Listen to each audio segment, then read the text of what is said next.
Labrīt visām, kas skatās šodien šo pārraidi. Pienācis nākamais solis mūsu apmācībā. Mēs sākam ar to, ka nedaudz atskatāmies atpakaļ uz to, ko mēs jau esam mācījušās. Mēs tagad esam iekšā otrajā nodarbībā, un es jums mācu to, ka fotografija tā ir rakstīšana ar gaismu. Ja? Tas ir rakstīt ar gaismu, zīmēt ar gaismu, bet pats galvenais, ka tas ir sapratni, ka tā ir gaisma. Ja ir gaisma, ir fotografija, nav gaisma, nav fotografija. Un slēdzes lētas atvērums, kā jūs te redzat, tas ir arī kaut kas, ko mēs iemācīsimies, un tas būs nākamajā reizē. Šī reizē mums vairāk ir tēma par to, ka koncentrēsimies uz to faktoru par mākslu. Jo, kā jau es teicu, mēs iesim pa tādu apli, par spirālu uz augšu, iesim no stāsta uz mākslu, no mākslas uz kvalitāti. Kvalitātē tur vairāk mēs skatīsimies tehniskās lietas, un tad atpakaļ uz stāstu, kā mēs varam uzlabot stāstu, pēc tam kā varam uzlabot mākslu un kvalitāti, un tā pa apli mācīsimies caur pieredzi. Jums jau tās, kuras esat stāstu mēģinājuši jau taisīt, 3 no jums jūs esat jau iesūtījušas, un es esmu jau apskatījusies, tā kā jums jau ir personīga pieredze, jau šī garša sajūta, kā tas ir kaut ko plānoti taisīt. Un mēs nonākam līdz tam, ka mēs nedaudz atskatāmies to, ko mēs jau mācījāmies iepriekš, un es jums vienkārši atkārtošu, atgādināšu, uz ko mēs visu laiku, jebkuru fotogrāfiju taisot, absolūti jebko runājot, vai nu es mācu par mākslu, vai nu es mācu par tehniskām lietām, vai par pašu stāstu, vienmēr ir jāpatur to domās, ka jebkura fotogrāfija, pat viena fotogrāfija, tā ir stāsts. Un kāpēc mēs vispār skatāmies filmas vai lasam grāmatas? Tāpēc, ka mēs meklējam emocijas. Un arī fotogrāfijās mēs meklējam emocijas. Dažreiz, jā, mums vajag vienkārši nofiksēt pašu faktu, piemēram, klases bildes vai kaut kādas svētku bildes, kur visa ģimene sasēdusies un tā, bet pārsvarā, kā mēs redzam fotogrāfiju, kam tiek izmantot, dokumentē tādā veidā dzīvi, lai katra tā fotogrāfija uzrunātu un izraisītu emocijas, lai katrai fotogrāfijai būtu kaut kāda emocionāla ietekme. Jo fotogrāfija nedrīkst mums atstāt emocionāli vienaldzīgas. Viņa mūs var sadusmot, var iepriecināt, var iedvesmot, bet nekādā veidā nevar atstāt vienaldzīgus.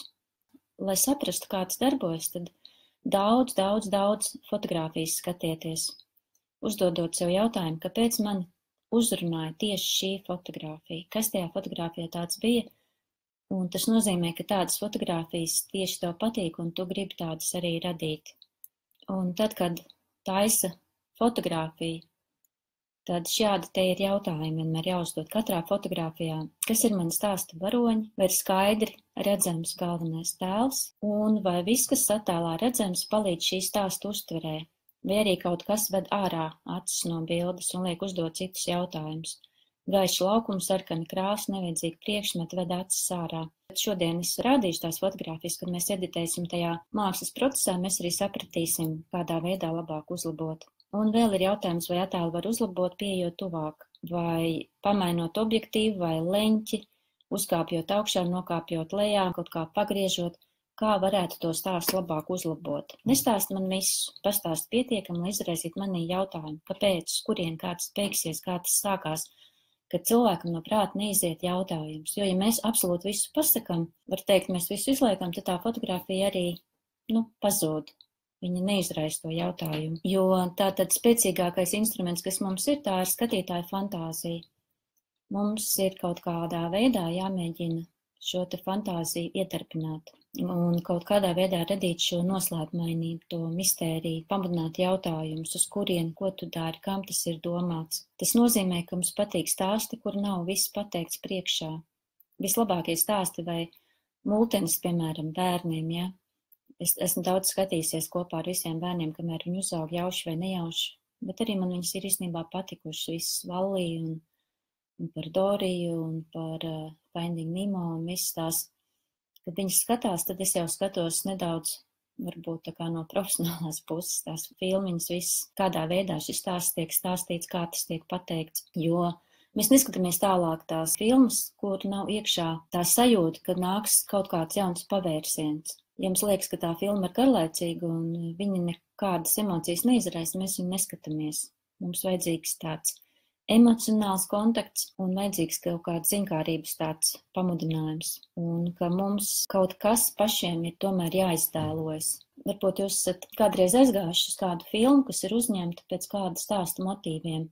Nesen man, piemēram, tāds pārdoms izraisīja, kad es lasīju atsauksmes par Melānijas Kronikas filmu. Citiem patika, citiem mazāk patika, un tieši tas faktors, ko es lasīju, bija, kāpēc tieši nepatika, ka lasot grāmatu, bija radies cits iespējas. Bet režisors uzņēma savādāk. Tas nenozīmē, ka režisors uzņēma sliktāk, vienkārši to grāmatu lasot, katrs cilvēks ielika iekšā to viņam vissvarīgāko, to savu iztēli. Un viņa iztēlē tā Melānijas Kronika, tā Melānijas dzīve bija nedaudz savādāk. Jā, tā kā tai fotogrāfijā skatoties, katrs darbina savu iztēli, un tas ir tas svarīgākais, ka šī te iztēle sāk darboties. Mēs tad ejam tālāk pie mākslas. Es jums vēlāk parādīšu, kā es apstrādāju tās fotogrāfijas, jo, lai jums ir priekšstats, bet es apstrādāšu savā programmā Lightroom, jo tā es labāk varu parādīt uz ekrāna. Tad, kad jūs fotografējat, tad iPhone'am un tiem pārējiem, viņi tiek saukt visi, var teikt, tā kategorija par androidiem, ja? Vienkārši tie api dažkārt atšķirās. Tā kā, ja es runāju par kaut kādiem apiem, tad sameklējiet līdzvērtīgu. Bet tie daži api, ko es parādīšu, viņi ir gan vienai markai, gan otrai. Un telefonam mēs parasti izmantojam to, kas mums nāk līdzi telefonam, to apu mēs fotografējam, ja mēs attaisam vaļā un fotografējam. Bet ir arī nedaudz savādāks. Vienkārši tāpēc, ka tad, kad fotografē, tad šiem te apiem ir uzreiz redzama histogramma. Tā kā profesionālai kamerai, piemēram, šis te kamera plus, tas ir iPhone'am, un DSLR kamera, tas ir pārējām, ja, androidiem.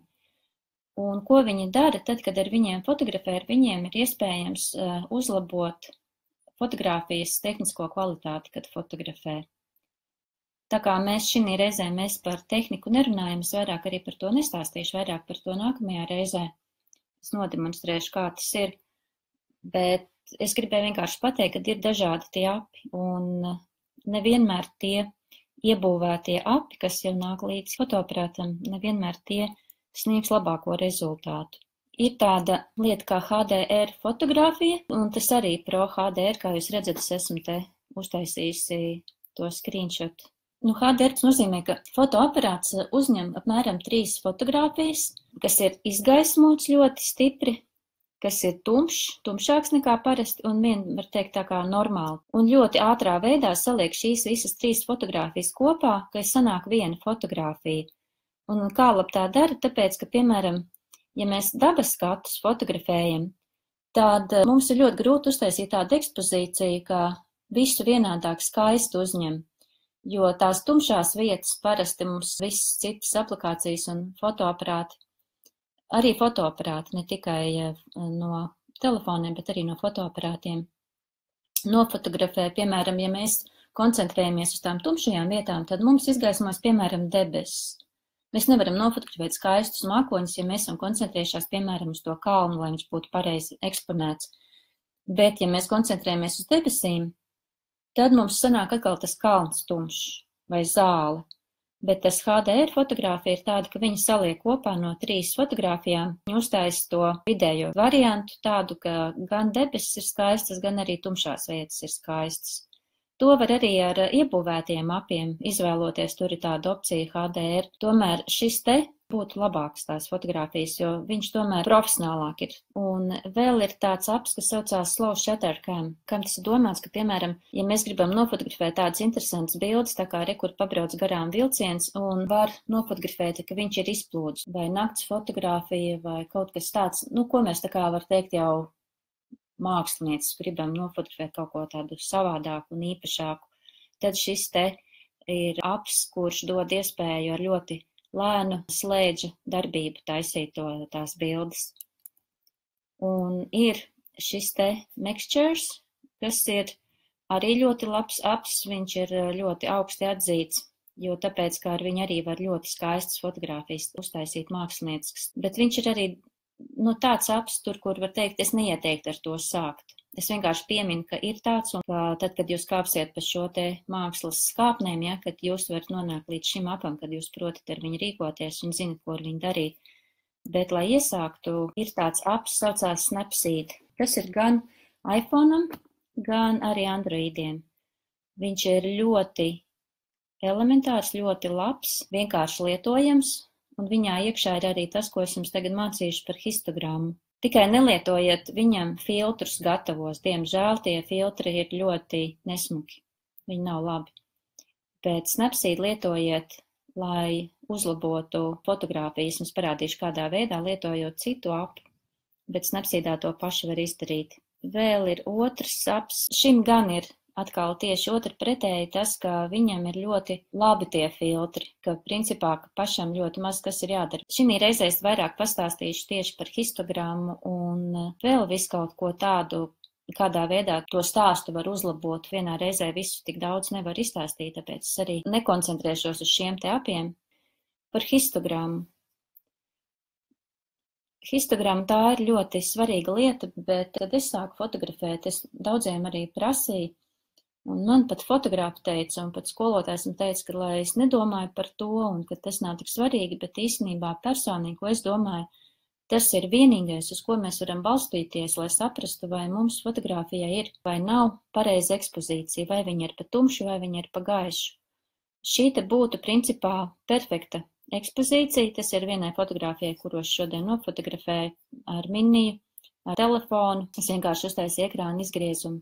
Ka jūs redzat, kas te notiek, kā histogramma parāda to, ka kādi, var teikt, viņi savāc visus datus par visām krāsām, baltām, pelēkām un melnām un visām citām tiem toņiem.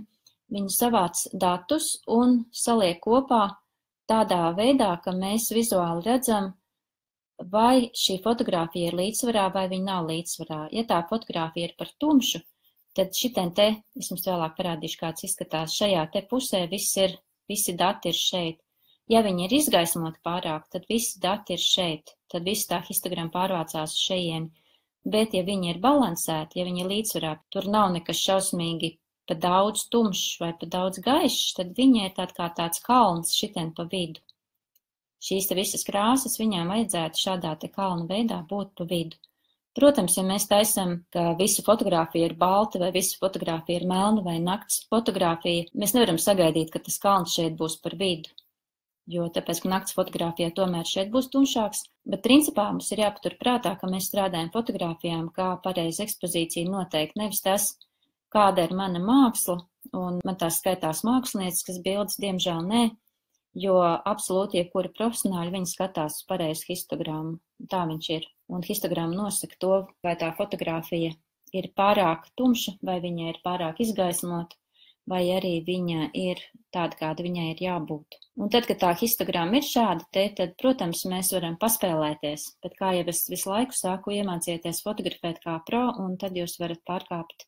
Tāpat tas arī muzikā, jums ir jāzina, kā spēlēt klavierus, pirms jūs varat sākt improvizēt, jā, tas ir pilnīgi saprotam. Tā, tagad mēs iesim skatīties fotogrāfijas. Ja? Šeit ir no šīs te fotogrāfijas es paņēmu šo te histogrammu. Mēs redzam vienkārši, ka te nav nekas šausmīgi melns, šausmīgi gaišs, viss ir, var teikt, pelēks. Tā, tad mēs tagad skatīsimies, kas ir jādara ar fotogrāfiju.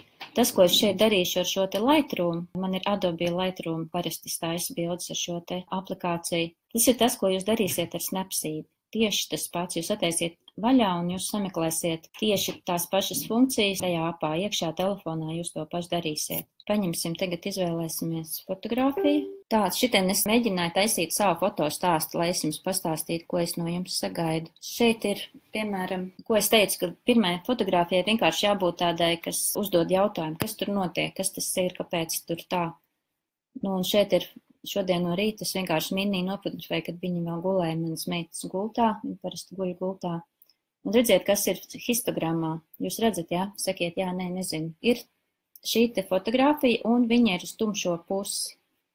Arī jūsu apātajā snapsīdā sameklējiet tāda kā burvju nūjiņa ar tādām zvaigznītēm apkārt. Tas skaitās vienkārši automātiski, ka snapsīd izlabo to fotogrāfiju, tā kā viņš domā. Un to es darīšu šeit, kur autors uzspiež. Tas ir tā pati burvju nūjiņa, kas jums ir snapsīd. Redziet uzreiz, kur ir pirms tā un pēc, kāda ir atšķirība. Viņi izlaboja to histogramu, redziet, kas te viņa uztaisīja to kalniņu bišķiņu normālāku. Un pirms tam bija šitāda, un tagad ir tāda. Un tagad vienkārši mēs sākam ar to fotogrāfiju spēlēties. Vispirms mēs noskaidrojam, uzliekam šo te režģīti. Jūs arī varat uzlikt režģīti, tur atveriet funkciju, kas saucās crop, kā te uzrakstīts. Tad, kad jūs atrodiet tajā snapsīdā crop, tad jums radīsies tāds režģītis. Tad, kad šo te uzliek, tad mums ir jāpaskatās. Viņu principā es arī parasti lieku tad, kad es fotografēju, lai var redzēt šos te punktus pareizos, kurā vietā ir uzsvars uz to galveno personu. Šī reizē man nebija uzlikts, var teikt, es uz labu laimi nofotografēju, un man tā arī apmēram sanāk, ka šeit Minnijas galva ir šajā te krustpunktā, jo parasti tas stāsta galvenais varonis, stāsta galvenā varoņa galva, atrodas tajā līnija krustpunktā vai nu šeit, vai šeit, vai šeit, vai šeit. Principā tā kā man nekas jāgriež nos nav, kad uzliek režģīti, tad tā. Pēc tam nākamais, ko mēs daram, šeit ir tāds temperatūras mērāmais. Mēs krāsu balansu taisam. Uztais krāsu balansu, to mēs mainam, un tad mēs mainam arī ekspozīciju. Ekspozīciju es neieteiktu uzreiz mainīt, tas ir principā pēdējais, kas ir jāmaina, kas saucās exposure, jo to efektu, ja ar exposure uzstājas, tad mēs pazaudējam šeit detaļas, tur, kur baltie laukumi, vai arī melnie paliek tādi plakani. Vislabāk ir ar visiem citiem strādāt kontrastu. To es jums priekšā nevaru pateikt. Tas katram pašam ir jāizjūt, kas notiek ar katru slaidu. Par tiem mēs nākamajā atsevišķi es jums pastāstīšu, ja, jo pirmajā reizē man vienkārši jāparāda vispārēji, citādi mēs aizsēdēsim uz stundām, ka es jums stāstīšu, ko dara. Ja no sākuma jūs vienkārši paeksperimentējiet, un pēc tam es jums izstāstīšu, var teikt, kā ir teorija vairāk. Tagad vienkārši paeksperimentēt. Es tagad jums parādīšu, ko nozīmē troksnis. Ja uztaisa attēlu par tumšu ar nepareizu ekspozīciju, un pēc tam mēģina izlabot. Es to viņu parādīšu rekurs, kas notiek ar to fotogrāfiju. Šinīs te vietās, ja, kur ir tumšs, šeit jūs redzat, kas notiek uz ekrāna. Viss ir, tas saucās troksnis, jo tur trūkst informācijas. Te, kur šitie te ir kaut cik normāli. Bet, ja mēģina šo te uztaisīt, tad sanāk saucamais troksnis, un tur nav krāsas iekšā.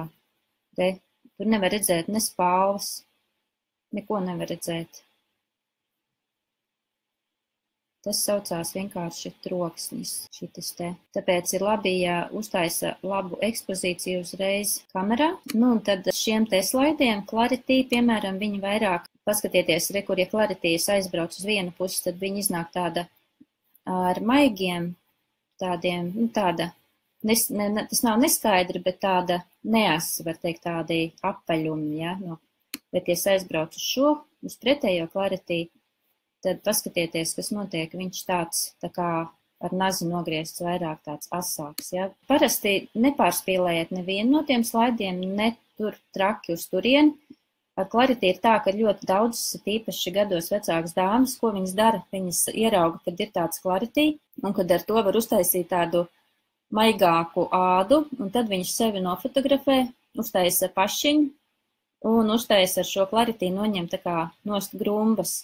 Bet līdz ar to visa fotogrāfija ir pazaudējusies. Mēs mācīsimies, kādā veidā uztaisīt, ka tās grumbas tiešām mēs varam noņemt nost, bet arī, ka acis paliek asas un mati, ja ir kādas acī tīkamas lietas, ja, jo, ja visa bilde ir tāda šāda te, tad viņa neizskatās vairs dabiska, un nedariet to kļūdu, mēs labāk iemācīsimies, kā pareizi uztaisīt.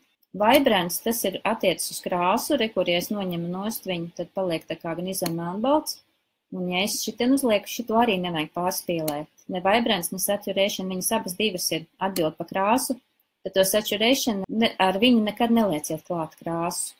jo viņa pieliek krāsu absolūti visam, un viss paliek tāds nedabiskā dzeltenā vai kaut kādā tādā krāsā. Tad, kad mēs taisam melnbaltus, tad to saturation mēs noņemam nost, re, kur sanāk melnbalta bilde, tad, viņa tā parasti pa vidu, lai arī stāv, bet, ja gribas drusku krāsu piešaut klāt, tad kaut kādu +10 var pielikt, jā, visam +-10 robežās centieties, nepārspīlējiet ne uz vienu pusi. Tādā veidā to fotogrāfiju mēs vienkārši apstrādājam. Tālāk pie tiem mēs neiesim, jo jums to tagad nevajag zināt. Vēl šīs te lietiņas, kas ir, ko jūs tajā apā darīsiet. Ekspozīcija, kontrast, highlight, shadows, whites, blacks, clarity, vibrance, saturation. Šīs te lietiņas jūs, kad iemācīsties, tad mēs atkal tālāk liksim, krāmēsim klāt nākamās lietiņas, ja? Jo, lai jūs varat apgūt to, kas ir, tā rekord minija, tad nākamais solis manā stāstā, es viņu nofotografēju no augšas, un istaba bija tumšs, tāpēc līdz ar to ir arī nepareiza ekspozīcija. Un tad ir nākamais, ka viņa gāja, viņa gribēja iet ārā. Ar highlights mēs noņemam nost balts laukums. Redziet, kas notiek, ja es uztaisu highlights, tad viss paliek balts, vai arī es ielieku atpakaļ krāsas laukumos, kur, ja saule ir spīdējusi, un shadows arī paliek, redziet. Un šeit, ko es gribēju parādīt, kāpēc es viņu tieši nofotografēju, ka rekurtās līnijas, tas ir tas, kas pieder pie stāsta, ka stāstā ir jāskatās kaut kādas līnijas, kas norāda uz galveno varoni, jo mums sākās acis šeit skatīties, un mēs ejam uz priekšu un nonākam līdz minnijas. Iedomājieties, ka to līniju galā ir bultiņas, kas norāda rekur minnija, un tad mēs skatāmies uz viņu. Un te viņa tagad ēd. Pēc tam es nofotografēju tuvskatu, bet arī bija ļoti tumšs. Es vienkārši to jums gribēju parādīt stāsta nolūkos, lai jūs saprotiet, ko es no jums sagaidīju, ja, ka tur ir tāda fotogrāfija, kas izraisa jautājumu, tad ir vienkārši visādi citas, un arī ir ļoti svarīgi vismaz vienu vai divas no tām 12 bildēm tuvplāna fotogrāfijas. Pavisam tuvu, lai mēs varam aci atpūtināt no vienmēdīgām fotogrāfijām. Un te viņi tagad domā iet ārā. Liksim nedaudz clarity, shadows. Redziet uzreiz, ko shadows dara, kāds paliek tā kā vajag melns. Nedaudz blacks. Ja maina visā fotogrāfijā krāsas un grib, lai mini ir melna, tad atkal šeit paliek viss tumšs. No vienas puses nevajag baidīties no melniem laukumiem. Es agrāk mēģināju, lai viss ir vienādāk izgaismos, bet vienalga, jo šis te nav svarīgs, un īstenībā, lai viņš arī, jo tāpēc, ka tas ēnas dažreiz dod tādu efektu, nevis defektu. Tad rekurs stāstā iekšā ir, ka viņi iziet ārā, un tad ir, ka viņi sēž un domā, ko viņi grib darīt. Šito es nofotografēju vienkārši, lai jūs redzat atkal, ka šīs te līnijas un kontrasts zāle ar cilvēka radītu materiālu. Un šis kontrasts ir tas, kas izraisa interesi.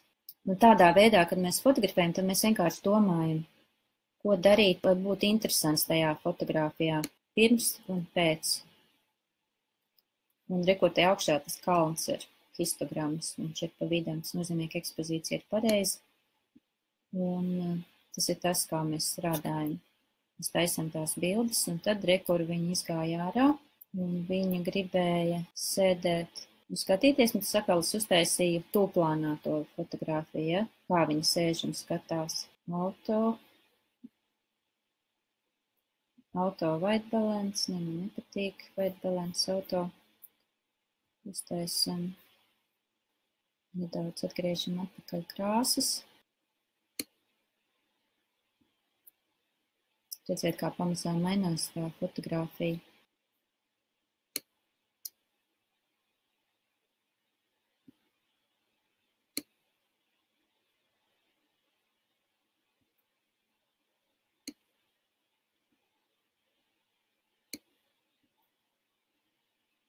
Sanāk tāda fotogrāfija.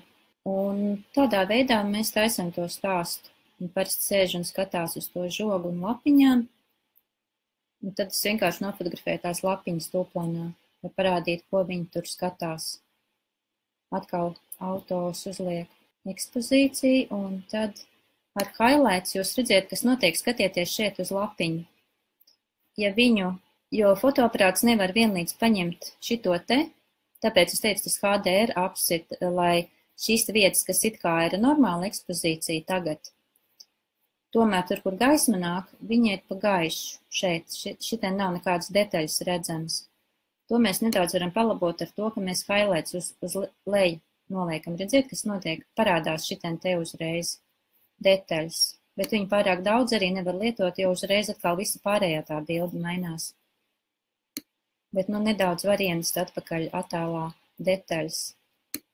Nedaudz kontrastu vēl uzliekam. Ēnas pieliekam. Ēnas, no ēnām nevajag baidīties, kā es teicu, jo ēnas viņas dod noskaņu tai bildē. Un nedaudz skatīsimies, kā arī blacks. Tas notiek, eksperimentējiet šurp turp blacks. Un nedaudz vēl vibrants. Un šādi sanāk fotografija. Fotografēt ar telefonu. Pirms tam redziet tā kā tāds bišķi miglains un pēc tam košāks nedaudz krāsas. Bet ar editēšanu vienmēr ir jāskatās, lai nepāršaujamies par strīpu, lai tā fotografija tomēr izskatās dabīga. Ejam tālāk. Minija. Nav vairāk tās bildes, ja? Tā kā jums apmēram ir skaidrs, ka fotostāsts tas ir jābūt šādiem te tūplāna skatiem arī fotografijā, tūplāna skatiem un tālplāna skatiem. Stāsti, tas ir pamatā visam. Ja jūs iemācīsieties uztaisīt stāstu no 12 bildēm, jūs iemācīsieties arī uztaisīt ar vienu bildi to stāstu. Vienkārši no paša sākuma es jums iedodu, lai ar tām vairākām fotogrāfijām jūs varat pateikt to, ko jūs gribat. Bet pēc tam mēs te mēģināsim pāriet uz vienu fotogrāfiju kā stāstu. Lai jauka diena. Tā.